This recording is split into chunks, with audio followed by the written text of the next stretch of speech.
Welcome to the Clandestine Radio Podcast, Season 2.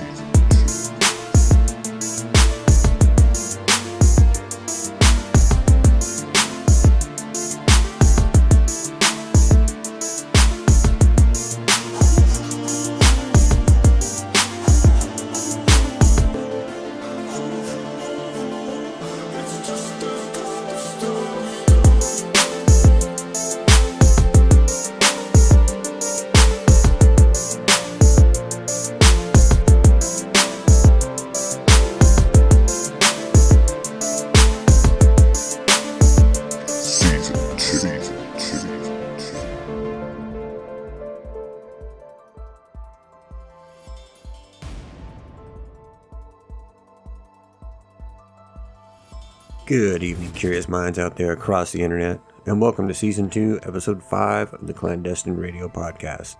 With you as always, I'm DJ Joswa, and tonight we will be getting into two of my favorite stories of all time. Both of these strange tales have garnered a significant following and media presence in their own right, and have left believers in aliens, cryptids, and the paranormal entertained and interested for decades now. If the thumbnail and episode title weren't a dead giveaway, I'm of course talking about the strange cases of injured coal and the Mothman.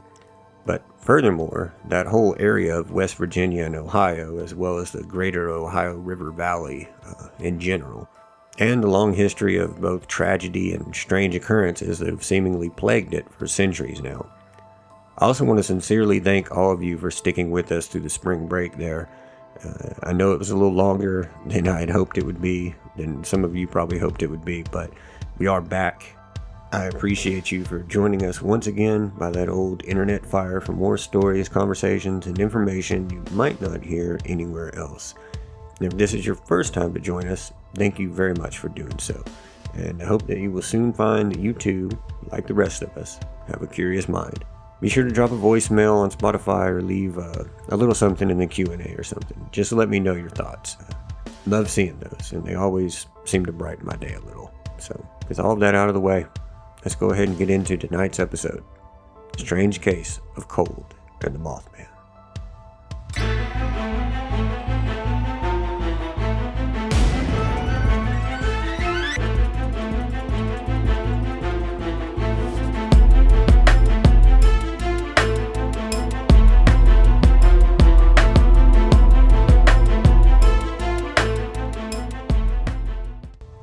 Prelude, a brief history lesson.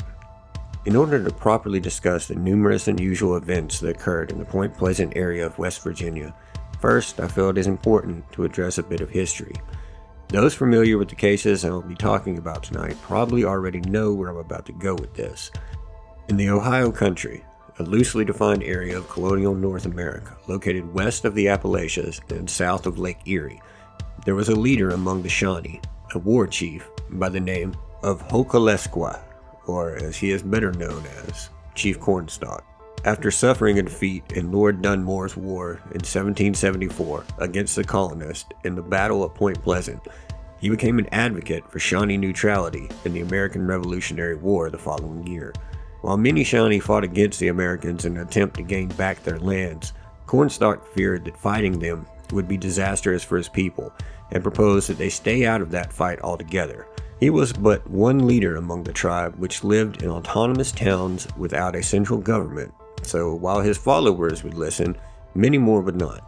In October of 1777, two Shawnee went to Fort Randolph, an American fort that was built at the site of the Battle of Point Pleasant, what is, as the name would lead you to believe, present-day Point Pleasant, West Virginia. The fort's commander, Matthew Arbuckle, decided to take any Shawnee captive and hold them as hostages. Cornstalk's son arrived a few days later to ask why they were being held. Cornstalk would arrive soon after, and all four would then be detained. On November 10th, an American militiaman stationed at the fort was killed by, quote, unknown Indians, end quote, in the vicinity.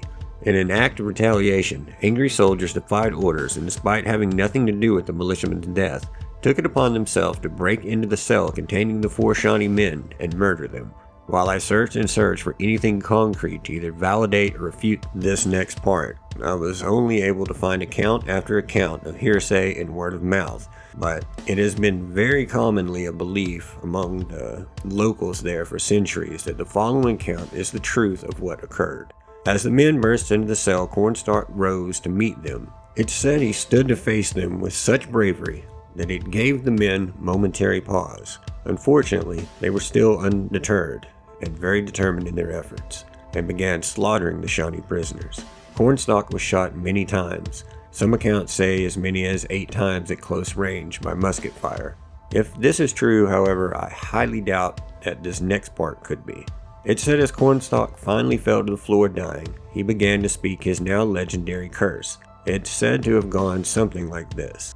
I was the borderman's friend. Many times I saved him and his people from harm. I refused to join your pale-faced enemies with red coats. I came to the fort as your friend, and you murdered me. You have murdered my young son by my side. For this, may the curse of the Great Spirit rest upon this land. May it be blighted by nature, blighted even in its hopes. May the strength of its people be paralyzed by the stain of our blood. There are several varying versions of this curse, but those seem to be the most consistent elements of it. Cornstalk was originally buried at Fort Randolph in 1840. His grave was rediscovered and he was relocated to the grounds of the Mason County Courthouse, before then being relocated once more when the courthouse was torn down and moved to Indy Way Park next to a Virginia frontiersman that he once fought and later befriended, with a 12-foot monument erected in his honor. Another monument, not that of Cornstalk as it is often misreported, was also erected to commemorate the men who died at the Battle of Point Pleasant. It stood an impressive 86 feet high and was dedicated in August of 1909, 1 month behind schedule. The dedication was originally set for July 22nd, but on the night before the ceremony, what was described as a clear sky erupted suddenly with lightning and struck the crane that was to put the monument in place, taking a month to repair. Then, on July 4th, 1921, another bolt of lightning would strike the monument itself, damaging the capstone and some of the granite blocks. They were replaced and the monument still stands today. Many events in the centuries after his death would be attributed to that curse. The first major catastrophe often associated with it was what would come to be known as the Monogaw mining disaster. On December 6, 1907, Fairmont Coal Company's number 6 and 8 mines in Monogaw, West Virginia would experience what is widely considered to be the worst mining disaster in American history, when at 10:28 a.m. an explosion would occur, followed shortly by an even larger explosion which would rip through the mine shafts, destroying supports and instantly killing most of those inside, while crushing and trapping anyone who wasn't lucky enough to die quickly in the explosion. When all was said and done, 362 miners lost their lives to the tragedy, and it led to the creation of the U.S. Bureau of Mines, which was abolished in 1996, but during its operation served as the official governing body in charge of conducting scientific research and disseminating information on the extraction, use, and conservation of mineral resources and safe mining practices. In June of 1944, 154 were killed when a deadly tornado outbreak hit the area on the 22nd and 23rd, known as the Appalachians Tornado Outbreak. At least 7 tornadoes ripped through the tri-state area, including several F4 tornadoes. December 15, 1967 was the date of the devastating Silver Bridge collapse, which we will discuss more in a bit, but 46 deaths were recorded.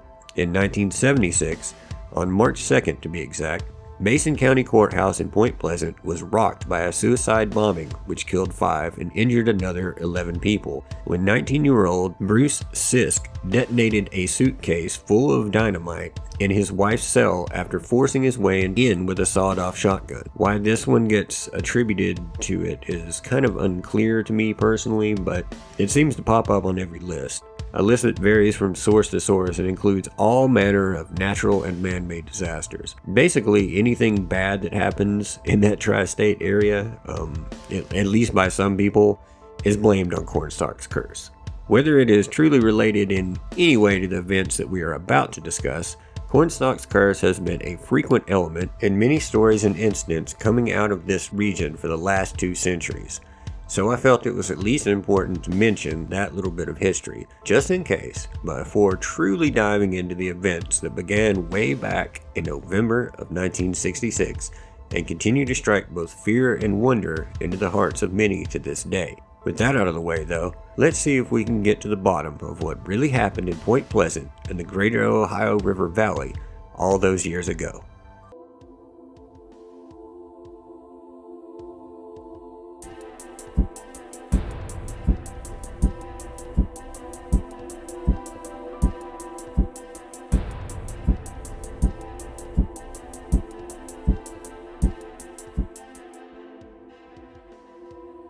Part 1. The Visitor. November 2nd, 1966, Woody Derenberger, a traveling sewing machine salesman working for the Singer Company, was driving through the rain from Marietta, Ohio, back to his home in Mineral Wells, West Virginia, making the roughly 21-mile drive down I-77. At approximately 7:25 p.m., Derenberger arrived at the intersection of 77 and Route 47 when he came upon a strange sight. Derenberger stated that just before reaching the intersection, a car overtook him from behind, and closely following this car was what he described as an unidentified flying object, which then swung around into the road directly in front of him, coming to a stop in the middle of the road. He stated that this object was a dark gray craft, or a charcoal color, roughly 30 to 35 feet in length, 8 feet across, with no visible windows or lights, but that it glistened when the beams of the headlights were on it. Shortly after stopping, it hovered in the road, and Derenberger says that a man stepped out of a door on the side of the craft that closed behind him with a loud thunk. The man appeared to be a normal human, with dark combed back hair, deeply tanned skin, roughly 35 to 40 years old, and dressed in a blue zippered overcoat made of a shiny reflective material with a dark blue buttoned shirt under it and navy colored pants. He began approaching his vehicle on the passenger side, while his ship rose approximately 50 to 75 feet into the air and remained there.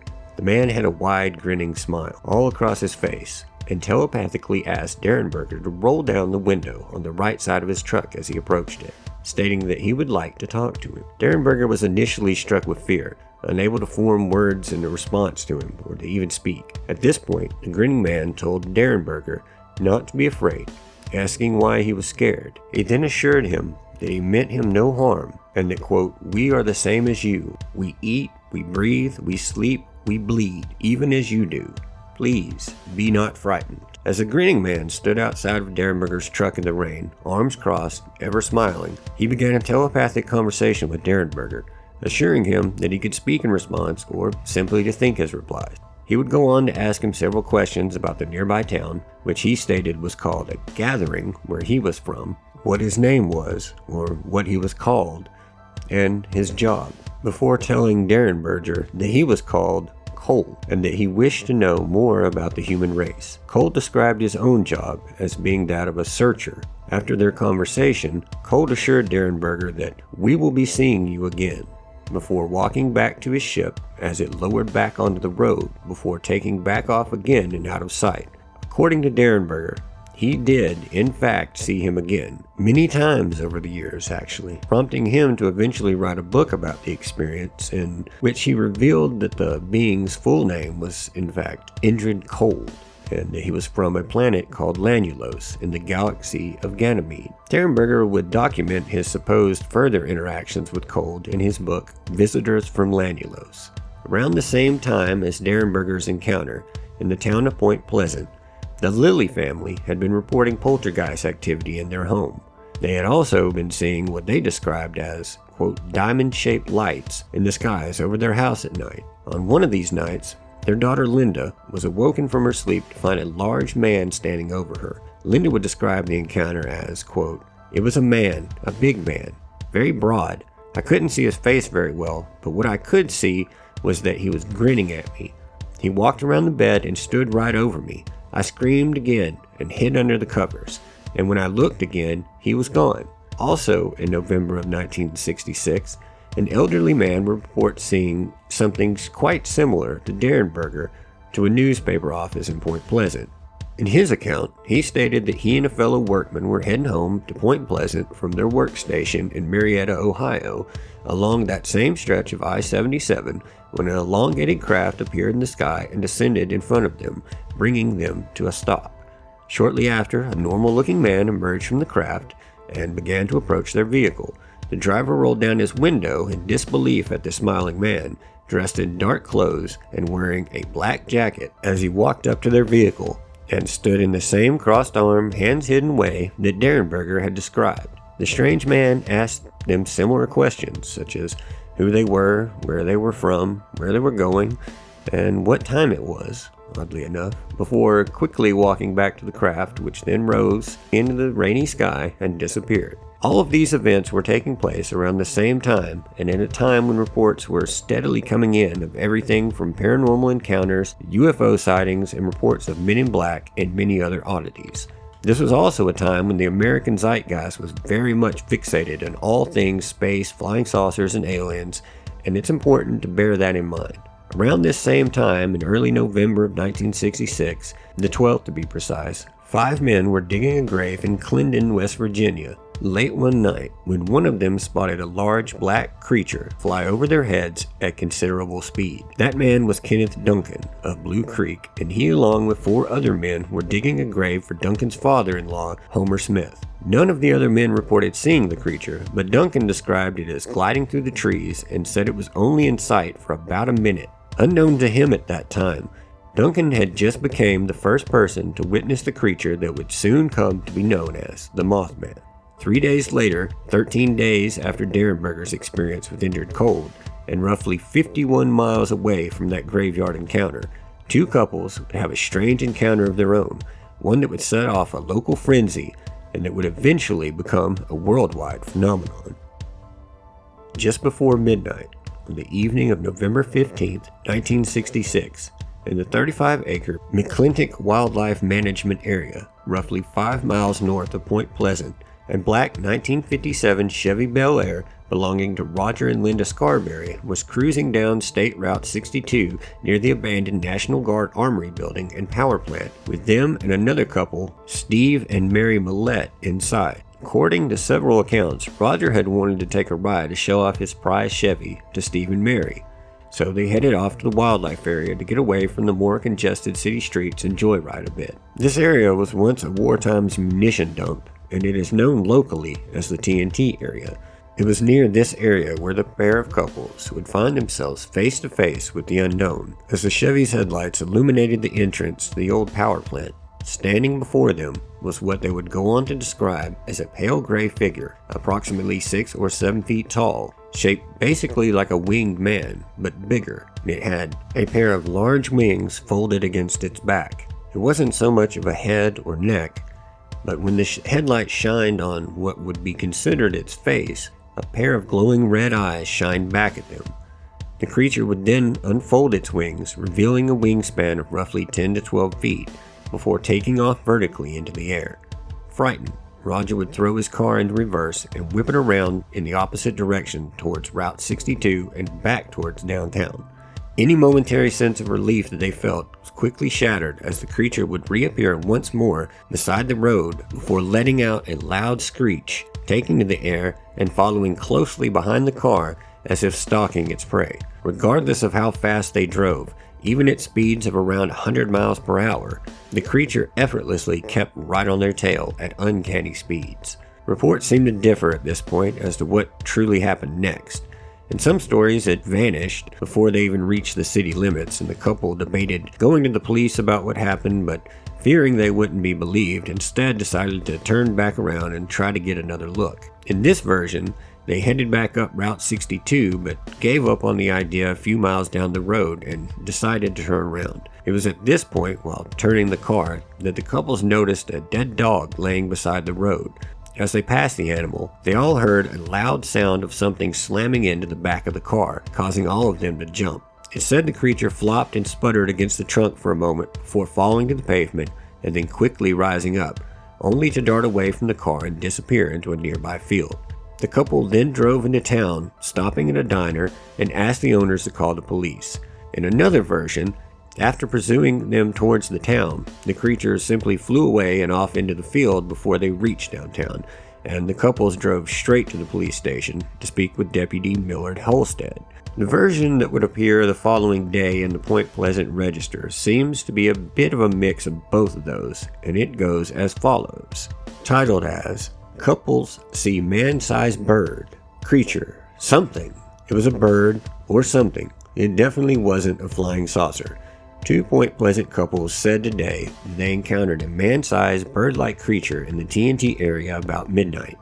Sheriff's deputies and city police went to the scene about 2 o'clock this morning but weren't able to spot anything. But the 2 young men telling their story this morning were dead serious and asserted that they hadn't been drinking. Steve Millett of 3305 Jackson Avenue and Roger Scarberry of 809 30th Street described the thing as being about 6 or 7 feet tall, having a wingspan of 10 feet, and red eyes about 2 inches in diameter and 6 inches apart. It was like a man with wings, Millett said. It wasn't anything you'd see on TV or in a monster movie. The men and their wives were in Scarberry's car between 11:30 and midnight when they spotted the creature near the old power plant adjacent to the old National Guard Armory buildings. The creature was standing on 3 occasions and was described as being extremely fast. It flew about 100 miles per hour in flight, but was a clumsy runner. Deputy Millard Halstead said he had seen dust in the vicinity of a coal field, but it, quote, "it could have been caused by the bird," he said. "I'm a hard guy to scare," Scarberry said, "but last night I was for getting out of there. They did just that, but the thing followed them. They said it was hovering over the car, apparently gliding, until they reached the National Guard Armory on Route 62. We went downtown, turned around, and went back, and there it was again," Millett said. "It seemed to be waiting on us." He said the light gray creature then scurried through a field. It also had flown across the top of the car. "It apparently is afraid of light," Millett reasoned, "and maybe it thought it was scaring us off." The young men said they saw the creature's eyes, which glowed red, only when their light shined on it, and it seemed to want to get away from the lights. They said it looked like, quote, "a man with wings, but his head was not an outstanding characteristic," end quote. Both were slightly pale and tired from the lack of sleep during the night following their harrowing experience. They speculated that the thing was living in the vacant power plant, possibly in one of the huge boilers. "There are pigeons all in the other buildings," Millett said, "but not in that one. If I had seen it while by myself, I wouldn't have said anything," Scarberry commented, "but there were 4 of us who saw it. They said it didn't resemble a bat in any way, but maybe what you would visualize as an angel. The last time they saw it was at the gate of the C.C. Lewis farm on Route 62. They heard a sound like wings flapping, and they said the bird rose straight up like a helicopter. This doesn't have an explanation to it," Millett said. "It was an animal, but nothing like I've seen before." "Are they going to go back to look for the creature?" "Yes," Millett said. "This afternoon and again tonight." "Today," Scarsbury said, "but tonight, I don't know." Either way, the following morning, the sheriff's office would call a press conference about the events of the previous night that would result in mass media coverage of the event. Much of the media coverage would refer to the creature as bird-like, but one newspaper, the Huntington Herald-Dispatch, ran the headline, "Bird, Plane, or Batman? Mason Countyans Hunt Mothman."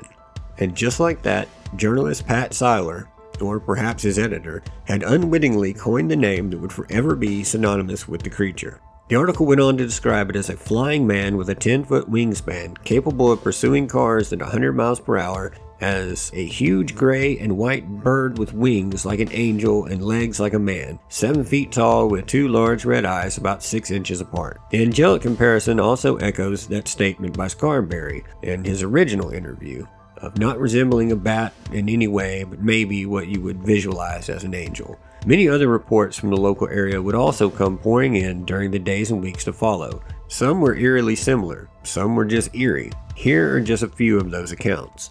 On the same evening as the Scarberry and Millett sighting, 2 hours earlier, and some 90 miles away, a local building contractor, Newell Partridge, was sitting in front of his television relaxing after a long day at work when his screen suddenly went black. Then, what he would describe as a, quote, "weird pattern," filled the screen. This is about the time that a loud whining sound could be heard from outside.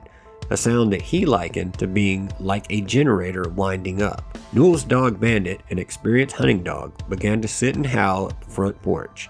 When he walked outside to see what was going on, he noticed that Bandit was locked in and focused on the hay barn located roughly 150 yards from the house.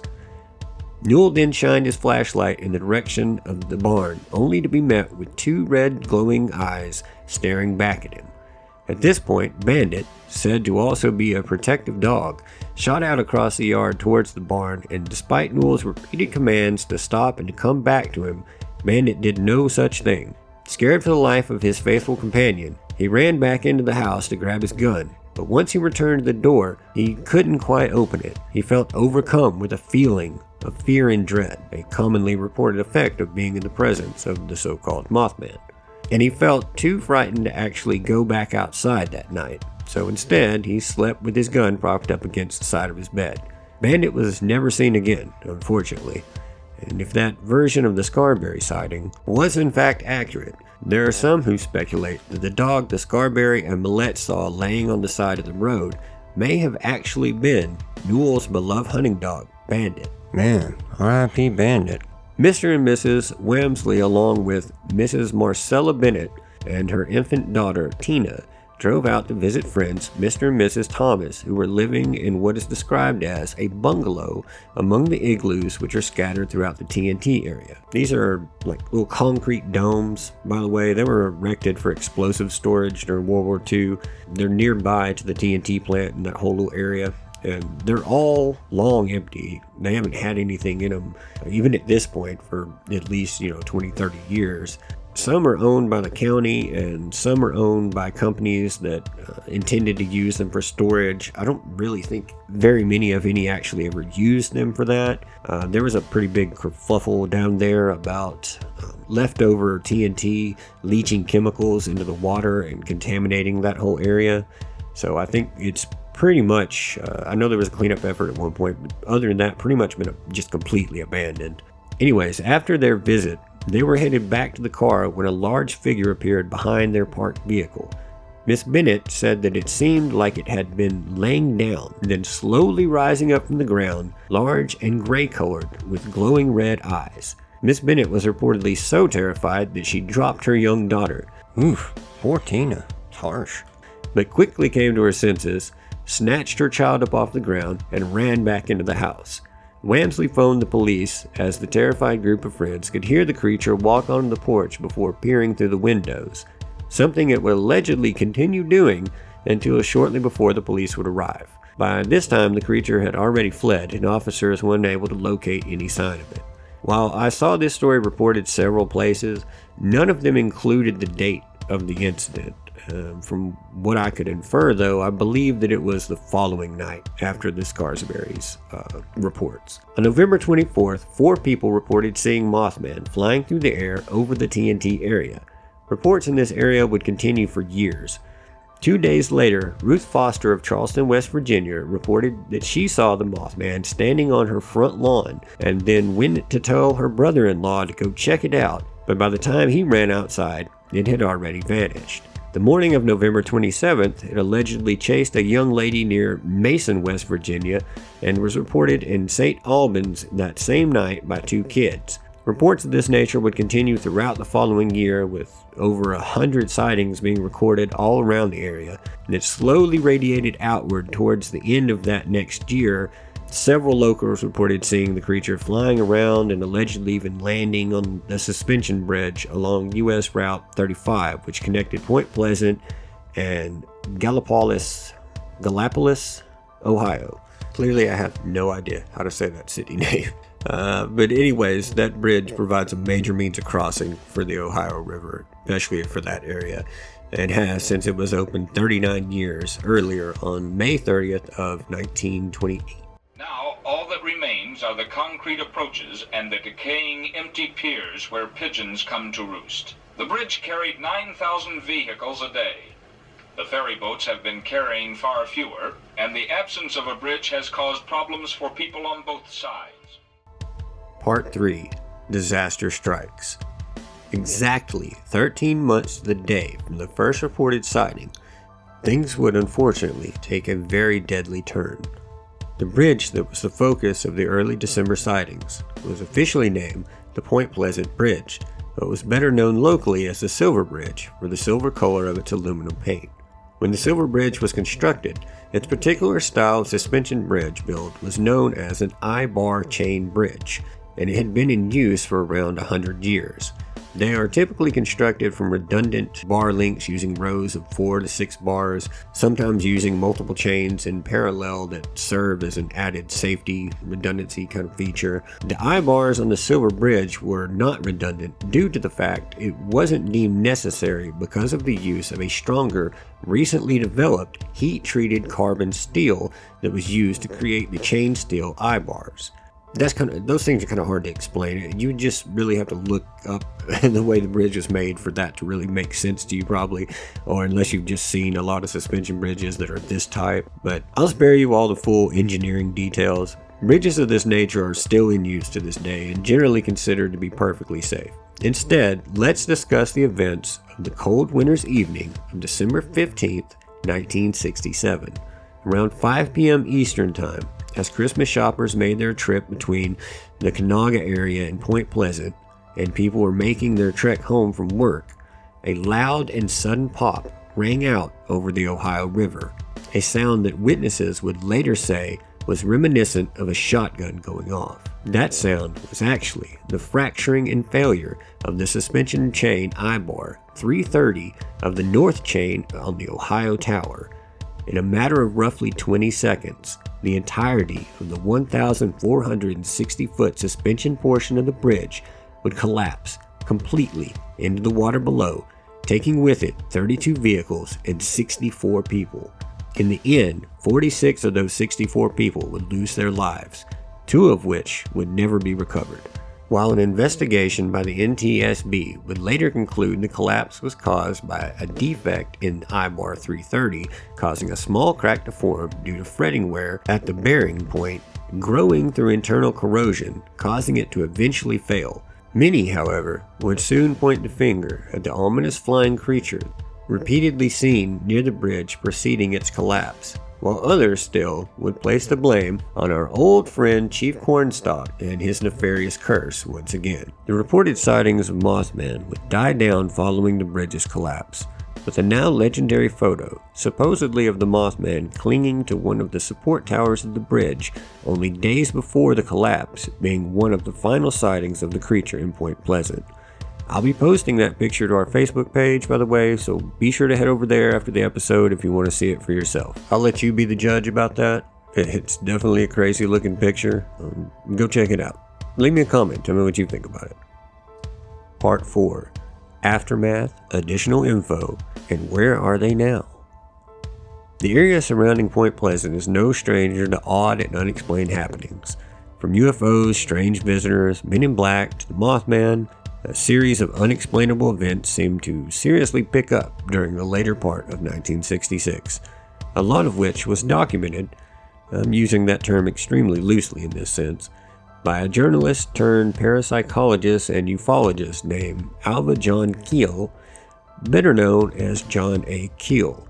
John was drafted into the Army during the Korean War, and having had a brief background working in radio and television as a scriptwriter, he was assigned to the radio station American Forces Network at Frankfurt, Germany. After 2 years of service, he was offered and accepted a, quote, civilian job for the Army, end quote. He claimed that while in the Army, he was trained in psychological warfare as a propaganda writer. After this time, he would continue to write scripts for TV shows and wrote his first novel under the pseudonym Harry Gibbs. In 1966, Playboy asked him to write an article for the magazine about UFOs. Despite his work ultimately being rejected by them, it would spark a lifelong interest in the subject as well as in the paranormal. He would end up becoming transfixed by the strange events and happenings around Point Pleasant, and would make several trips there, interviewing witnesses before writing a book based on them that would become very influential in the Mothman mythos, titled The Mothman Prophecy. You might have heard of it. They made a movie about it. He would also be credited for coining the term Men in Black and popularizing the MIB phenomenon. The only real link between Derenberger's experience with Indrid Cold and the events of Point Pleasant was loosely put forward in his work. Woodrow Derenberger's experience with the Grinning Man, Indrid, is the stuff of legend and seemed to be the first major event in a string of odd occurrences during that time, so I suppose it's only fitting to start there. After his initial encounter, Derenberger would return home. His wife could tell that his wild stories seemed to truly affect him and suggested that he call the police. Supposedly, he was so shook up that his wife would end up having to make the call herself. According to her, the officer she spoke with told her that that was the third call he had received that night describing strange happenings in that same area. The following day, he would give the interview that I mentioned previously, which would spark a media frenzy and make him a local celebrity nearly overnight. The price of that new fame would soon begin to add up as the family began receiving phone calls at all hours of day and night, some just hang-ups, some posing as Indrid Cold, and many of them to simply ridicule and harass whoever would answer the phone. They would end up changing the number many times over the years, but the harassment would always continue.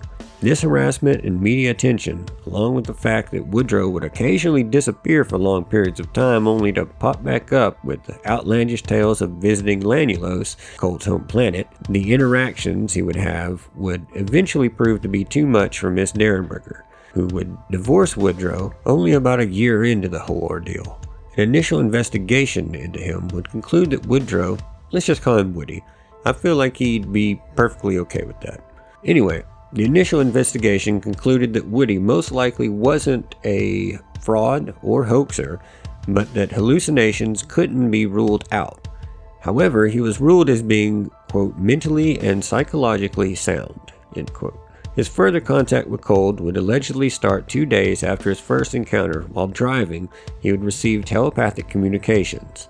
This is where he first learned that Cold was from what he described as the galaxy of Ganymede and planet of Lanulos. The people on his planet lived to be 125 to 175 of our Earth years. In 1967, Woody says that Cold took him for a ride in his ship to his home planet, among other places.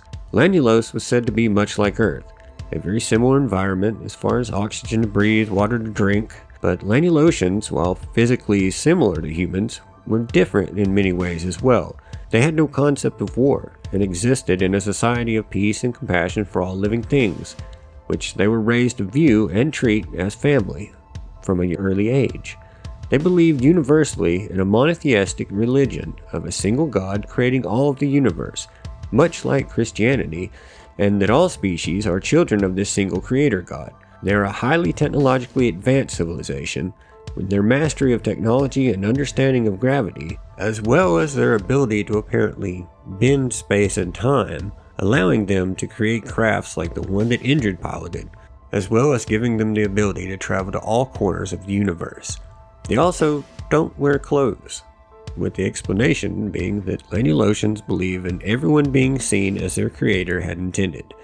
There is actually a great deal to this story, and for the sake of keeping us somewhat on track here, I won't go much further into it. If you're hooked though, and you really want to learn more, Woody wrote several books describing his many interactions and adventures with Indrid Cold and the people from Lanulos, starting with his 1971 book, Visitors from Lanulos. Throughout the 80s, Woody would seemingly grow weary of the spotlight and decide to keep a much lower profile. He would, however, continue to correspond with a small group of believers and even shared letters allegedly written by Cold with these fans. Apparently, Indrid moved to Earth and lived in a house in Midway, West Virginia before moving to Cleveland. I guess he missed Woody's wife and kids. Woody would pass away in 2000, swearing that everything he said was true. His daughter Tanya would pop up to carry on his stories, writing a book called Beyond Lanulos, Our First 50 Years with Indrid Cold, claiming to have met Indrid several times and that she was still in contact with him, but that he wouldn't speak to anyone else and all communications had to go through her. She too would pass away on May 19th of 2023 at the age of 60, apparently severing all communications with Indrid. And I'll get into all of that more in the BTR next week. There's actually a whole mythos and all these other stories involving an entity known as the Grinning Man. The only thing that really links Injured Cold and the Grinning Man, they both have a smile, basically. And the work of John Keel, who kind of made that into one entity, I guess, in his work. But again, we'll talk more about all that later. I just kind of wanted to... Those are technically two separate things. So, let's talk about the Mothman here for a second. He would pop up a few times after the Silver Bridge incident.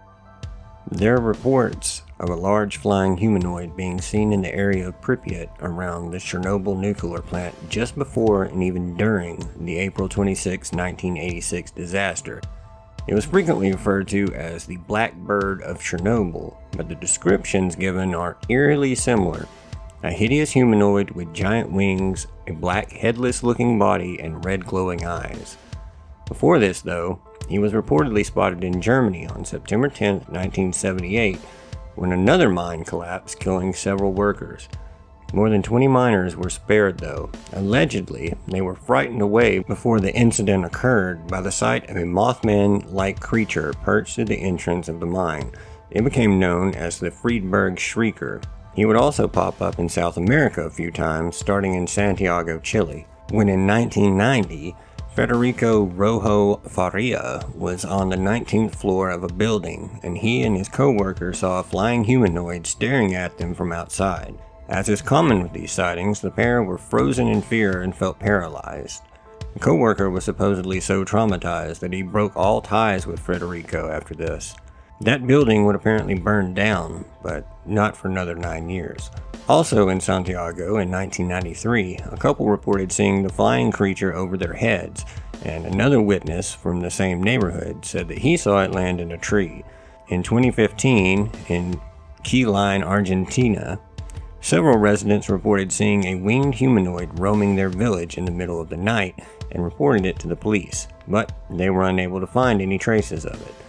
A few days later, a fireman and a police officer were leaving headquarters when they spotted what they thought to be a hooded figure. They pursued it due to its similarity to the early reports, but then lost sight of it.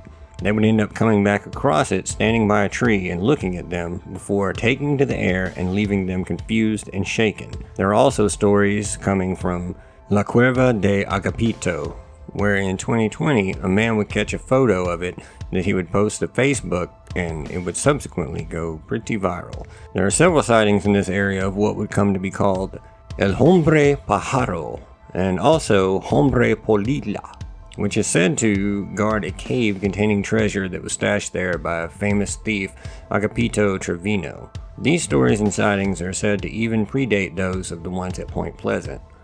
Closer to home, for those in North America, sightings began to pop up most recently out of Chicago, of all places. The first accounts I was able to find were from 2011 in the areas of the O'Hare Airport and along Lake Michigan, with witnesses also reporting it making a chirping or screeching sound. Most recently, it was cited by a 17-year veteran of the Postal Service at Chicago O'Hare International, who is quoted as saying, "I saw that this was not some person, but some red-eyed creature, and what appeared to be a coat were actually its wings, which it spread out as it turned to look at me," in reference to what she saw while walking to her car after leaving work one night, and spotted a 7-foot-tall red-eyed creature heading towards her. When she had first seen it, she thought it was just an unusually tall person with a long coat on, but when she pressed the unlock button on her key fob, her headlights flashed on and fully illuminated the figure that was standing roughly 20 to 25 feet in front of the car, causing it to turn around quickly, allowing her to get a better look at it. This is when she first realized that it wasn't some tall figure in a long coat, but in fact a red-eyed winged creature standing at least 7 feet tall. It began making what she described as some type of chirping sound, almost half chirp, half click, like someone was clicking their tongue, but much, much faster. At this point, the creature started shrieking and running towards her until it got about 10 feet away, at which point it took to the air, flying directly over her head as she crouched down and dove into her car, where she immediately closed and locked her doors, turned on her interior light, and sped away. For whatever reason, it would seem that O'Hare is a bit of a hotspot in recent years for winged humanoid sightings, with 10 reported sightings happening between August of 2019 and October of 2020 alone. It certainly doesn't seem isolated just there, however, There have been multiple reported sightings in the greater Chicago area in recent years, as well as within a few 100-mile radius of Lake Michigan, including in every single state that it borders. The sightings seem to vary somewhat, but there are many elements that remain consistent, such as its humanoid features, wings, glowing eyes, for those close enough to catch a glimpse, as well as the intense fear and aura of darkness emanating from it, leaving those unfortunate enough to encounter it with feelings of being paralyzed by fear. A variation among the Chicago accounts that I found interesting was the eye colors, with some reporting the standard red eyes, but still others claiming to have seen green, yellow, and even orange eyes. While the first recorded reports in the area started back in 2011, the frequency seems to have truly peaked during and after the first crossing of the total solar eclipse on August 21st of 2017. Considering we just went through another one that completed that giant X across North America, it will be interesting to see if there is another marked uptick in sightings in the weeks and months to come. The sightings in Chicago have thus far totaled close to 100 documented instances, including a very compelling video that Josh Gates covered on an episode of Expedition X after a man reportedly witnessed the Mothman leap off of the Willis Tower, or it's more commonly known as the Sears Tower. Multiple books and even documentaries are available regarding the Mothman's supposed presence in Lake Michigan area, bringing a renewed interest in the subject and a media presence it hadn't seen since shortly after the collapse of the Silver Bridge. The string of strange occurrences that seemingly began out of nowhere in early November of 1966 have remained a part of our collective consciousness and an indispensable piece of American lore for decades now. Countless journalists, writers, parapsychologists, and wannabe cryptid hunters have made entire careers off of the backs of these two main stories. Nearly every content creator dealing in the world of aliens, cryptids, and the unknown have dedicated at least one episode to one or both of these stories at some point. Documentaries, countless books, and even movies have been made to either examine, expand, or cash in on these cases over the years. The question we are left with, however, is how much of this is actually true? Whenever I research things of this nature, I try to look at the whole picture and examine all of the evidence with as open of a mind as possible, so that I can let the facts tell the final story rather than just steering the narrative to fit what works best for the story. With this topic, I took a slightly different, albeit somewhat skeptical at points, approach of presenting the stories as they have been recorded as accurately as possible to all documented accounts and source material. In next week's BTR, I'm going to break down a lot of this a little bit more and actually share everything that I've found while digging into these cases. And while it is admittedly hard to ultimately prove or disprove all of this beyond a shadow of a doubt, I'll at least try to give you my take on things and enough info to hopefully allow you to form at least a slightly more educated opinion of your own. We will probably cover a little bit of news as well, so be sure to check that out. I'm shooting for another Wednesday drop for the time being. We'll see how that works out. I hope that if nothing else you found this episode entertaining, maybe even learned something or at least have some new points to consider until we speak again. Until then, just keep those eyes peeled for things in the sky. Beware of any glowing red eyes out there, and be sure to keep those puppers safe. And I'll talk to you guys all again real soon on the next Clandestine Radio.